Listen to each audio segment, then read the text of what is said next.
Өзіңе өзіңді қайтар. Өмірде адам басына не келіп не кетпес. Кейде шыңға шығасың, кейде етекке құлдилайсың. Бірде сен өзгелер үшін күнсің, ал кейде берерің таусылады. Құмыраң бос қалғанын сезесің. Кейде сөзің мен ісің қабысып жатады, ал кейде бір қателіктің үстіне екіншісін жамап аласың. Кейде шектен шыға өзімшілсің, біраздан соң иіліп жастық, жайылып төсек боп құрдай жорғалайсың. Әр адамның синусоиды әртүрлі, амплитудасы ойнамалы. Тұтынушылық дәуірде өмір сүріп жатырмыз. Көп адам қарым-қатынасқа да солай қарайды. Тұтынатын бірдеңесі болса, тәтті болса, онда тартылады. Егер айналаңдағы адамдар саған тойып болса, дәм татып көрдім, жетеді десе, сен қызықсыз болғаның. Сен жүрегіңді аштың, шынайы болмысыңды көрсеттің. Толық ашыламын деп құпиясыз адамға айналдың. Яғни түсінікті, зерттелген, жаттанды кітапсың. Ет жақының үшін осынша түгесіліп таусылғанда, сол жақындарың басқа біреуді іздеп бастайды. Құмыраң босап, рухани күйзеліп, өмірден қуаныш таппай, жасампаздықты көрмей, бойыңдағының бәрін үлестіріп бердім.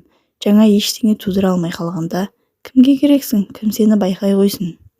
Әлде кім кеп, жан жадыратып қолдап, астын алдыңа тосып, қасынан табылар ма? Жаның жалғызсырып өмірден түңілгенде осылай ойлайсың. Доспын дегендер байқамайды, сезінбейді, түсінбейді, жауап қатпайды. Олар үшін сен мүлде жоқ сияқтысың. Байланыстырып тұрған жіп үзіліп қалғандай. Шын сүйгендер ықылассыз боп, арадағы тұнық, сәулелі, ортақ іңкәрлік жоғалады. Өмірін өз ісіне арнаған атақты әртістер, танымал діндарлар, ұлы жазушылардың бұл фәнімен қоштасарда қатты абдырап, жалғыздықтан жан тыныштығын таппағанын жиі еститін болып жүрмін. Өмірден түңілгенде бәрі бекер дейсің. Қолдан келгеннің бәрін жасадым дерсің. Алайда сен күткен сол ғажап орындалмады. Өкінішті, қайтпек керек. Интернеттен не кітаптан мен туралы ең шынайы пікір мені бәрінен артық жақсы көрген адамдікі дегенді оқырсың. Бірақ сол сәтте осылай риясыз сүйетін, қабылдайтын, түсінетін адам жаныңда жоқ екенін сезінесің. Ешқашан болмайды да. Яғни ондай адам жоқ.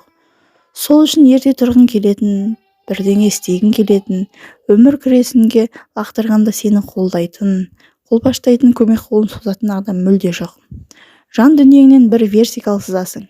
Өзіңнің алтын діңіңді іздейсің. Ішіңдегі Құдайды іздейсің. Сенің тұрақты тұрақсыздығыңды. Баяғыда осы жолға түсуге келістің ғой. Солай болғаны сен үшін дұрыс болды емес пе? Солай. Қабылда. Бірде-бір адам бұл ізденіске тоймайды. Отты жолға түскен адамға өзінің меніне сену керек. Соның дегеніне көну қажет. Сырттан бұнысы қалай әбес көрінсе де. Сен кісі киік, мұңлы, оқшау адам боп көрінсең де, өзгенің тіпті тірілтіп қол жеткізу амалдарына алданба. Өзіңе өзіңді қайтар. Өзіңнің қаншалықты құнды екеніңді сезін. Сенің өміріңнің баға жетпес сый екенін біл. Жан дүниеңнің кілтін өзіңе қалдыр. Бұл елмен араласудан шығып, өзіңе оралатын сәт. Сағым болған дүниені қума, қолға түспес бақты іздеме. Өзіңді өзіңе қайтар. Жан дүниеңді тірілт. Жүректегі мұхиттың толқындары кері толқып жатқанын біл. Жан дүниеңдегі бір қопарылыс. Жүрекке жазылар жаңа бір тарау. Жаратқанның сыйы деп біл. Ризалықпен қабылда.